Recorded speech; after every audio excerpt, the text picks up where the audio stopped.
ஒரு பொண்ணும் ஒரு பையனும் லவ் பண்ணுறாங்க. அவங்க 2 பேத்துக்குள்ள ஒரு சின்ன மிஸ் அண்டர்ஸ்டாண்டிங் ஆயிடுச்சு. அப்போ வந்து அந்த பொண்ணு வந்து சொல்றா காம்ப்ரமைஸ் பண்ணுறதுக்காக. அப்போது என்ன பேசுகிறாங்க அப்படின்றது தான் நம்ம இப்போ பார்க்க போகிறோம். நீ என்னோட குழந்த மாதிரி. நான் உனக்கு வந்து என்னோட உடம்ப மட்டும் கொடுக்கறதுக்கு இல்ல, அதையும் தாண்டி வந்து நான் உன்னை லவ் பண்ணுறேன். இந்த பூமியில் நம்ம எவ்வளோ காலம் வாழ்கிறோமோ அது வரைக்கும் வந்து என்னோட காதல் நிலச்சி இருக்கும்டா. எத்தனை ஜென்மம் எடுத்தாலுமே என்னோட ஜீவன் உங்ககிட்ட வந்து சேர்ந்துரும் அப்படின்ற மாதிரி சொல்கிறான். அதுக்கப்புறம் நான் நான் ஏன் பூ வைக்கிறேன்னு தெரியுமா?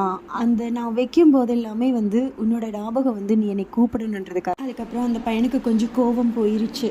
கோபம் போனோடனே அவன் சொல்கிறான், நீயாவது பரவாயில்ல, எனக்கு எங்கே வளையல் சத்தம் கேட்டாலுமே நீ வந்துட்டியோன்னு தான் என்னால் பார்க்க தோணுதுடி அப்படின்ற மாதிரி சொல்கிறான். அப்போ அந்த பொண்ணு சொல்கிறான், சம்டைம்ஸ் எனக்கு உன்னோட விரல் பட்ட உடனே எனக்கு உள்ளுக்குள்ளே அப்படியே பூவெல்லாம் மலர்ற மாதிரி இருக்குதுடா அப்படின்ற மாதிரி ஒரு மாதிரி ஹாப்பியாக சொல்கிறான். அப்போ அந்த பையன் சொல்கிறான், ஆமாம் எனக்கும் அப்படித்தான் இருக்குது அப்படின்ட்டு. பையன் சொல்கிறான் அவகிட்ட, அடியே யாருமே இல்லாதப்ப சத்தமே இல்லாமல் உன்னை நெருங்கணும் போல் ஆசையாக இருக்குதுடி அப்படின்ற மாதிரி சொல்கிறான்.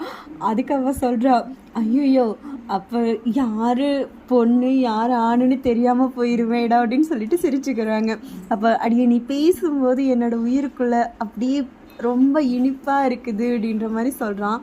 அதுக்கு அவள் சொல்கிறான் வந்துட்டு, டேய் நானே ஆகாயத்தில் பறக்கிற மாதிரி இருக்குது, யாராவது வந்து என்னை மாற்றி விடுங்க அப்படின்னு சொல்கிற மாதிரி சொல்கிறா அவள்.